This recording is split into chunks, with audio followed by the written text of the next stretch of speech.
Vandeham Sri Guru. The following is a class on the Bhagavad Gita as it is. First chapter, text number 7, given by His Divine Grace, A.C. Bhaktivedanta Swami Prabhupada. Recorded on the 11th of July, 1973, in London, England. Sri Rupam Chakrajatam. O best of the Brahmanas, for your information, let me tell you about the captains who are especially qualified to lead my military force. So, formerly, 5,000 years ago, the same system, military, ordinary soldiers, then the captain, then the commander-in-chief, as there are gradation. In the modern age, the same thing was there. But Maharatha, they had good qualification. Maharatha means alone he could fight with many other charioteers. They are called Atiratha, Maharatha. There are different grades of fighters. So far Pandavas are concerned, their son, Subhadra. Subhadra means Abhimanyu. Subhadra's son. Because he was Subhadra's son, his name was Subhadra. Draupadi's son, they are called Draupadi. In Sanskrit, just like Bhagini, sister, Bhagini. Her son is called Bhagineya, nephews. So there is a link. As soon as we speak Subhadra, that means Subhadra's son. The Subhadra's son, he was only 16 years old at that time. He was married with Uttara, the daughter of Maharaj Virat. So, they are all Maharathas, ordinary, not ordinary fighters. This Abhimanyu was killed by conspiracy by same commander-in-chief. Bhishma, Karna, Dronacharya, Ashwatthama, they all surrounded him and they did not allow him to come out. They are very experienced commanders. So this is Kshatriya spirit. You are simply a boy, 16 years old, and he had to be killed by the combined efforts of very, very big commander-in-chiefs. He was so great fighter, Abhimanyu was. So Subhadra, Draupadi, similarly Draupadi's sons also there. Sarvaiva Maharatha. Maharatha means one who could fight with 1,000 chariots on the other side. They are called Maharatha. Then Duryodhana, first of all, he pointed out the military strength of the opposite side. This is intelligence. One should take calculation of the opposing elements or the enemy's side.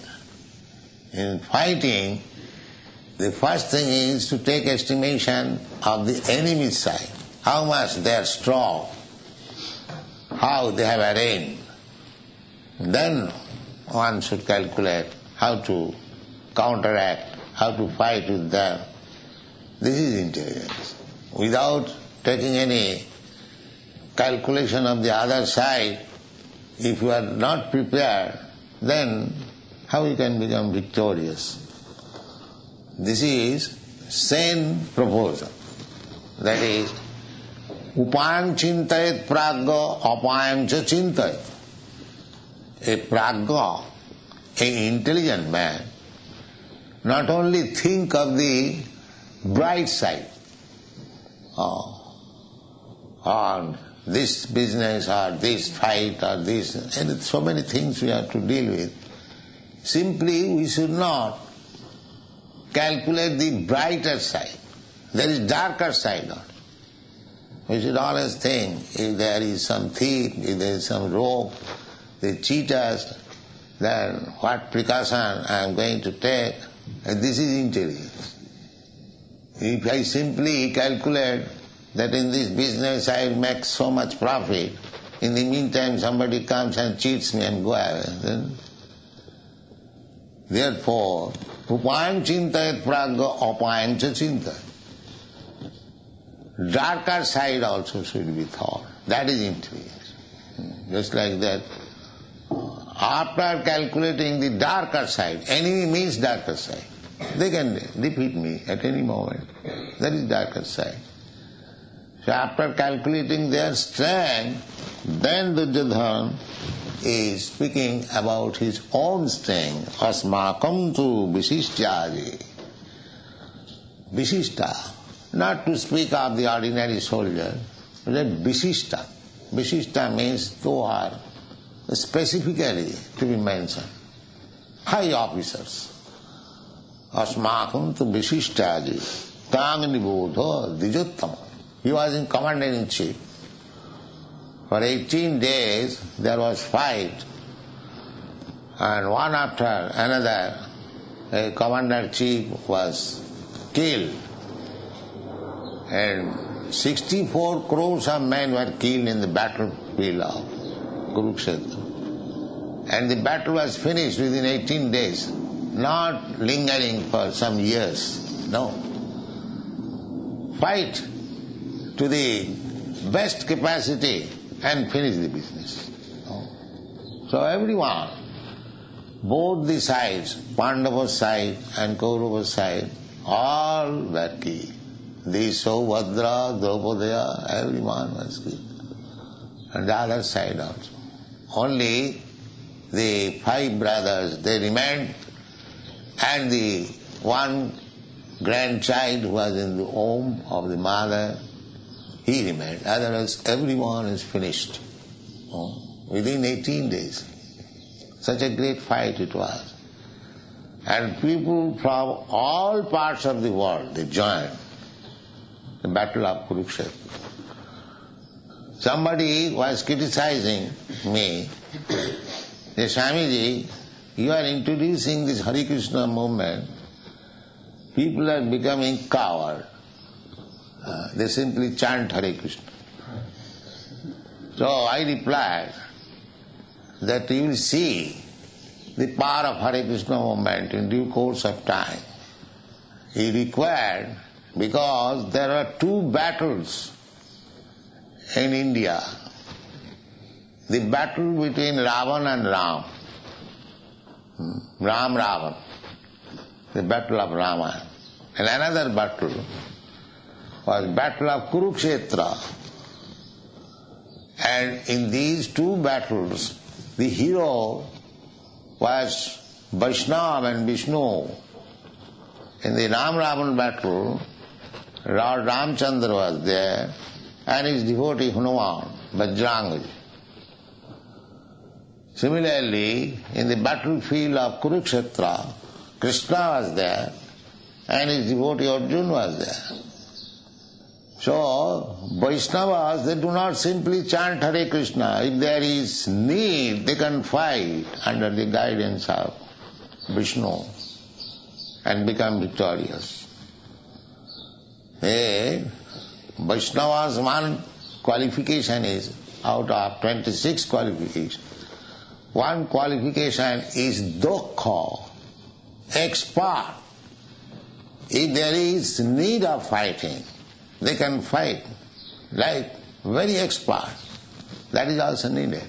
Krishna consciousness does not mean one-sided.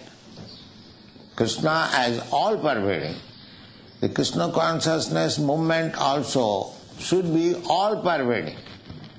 It should touch everything, even politics, sociology, everything is required. And that is the end. Because Krishna's mission is Jada jada hi dharmasya glani bhavati bharata paritranaya sadhunam vinasaya cha duskritam. There is two missions. Not only to give protection to the devotees, but also to kill the demons.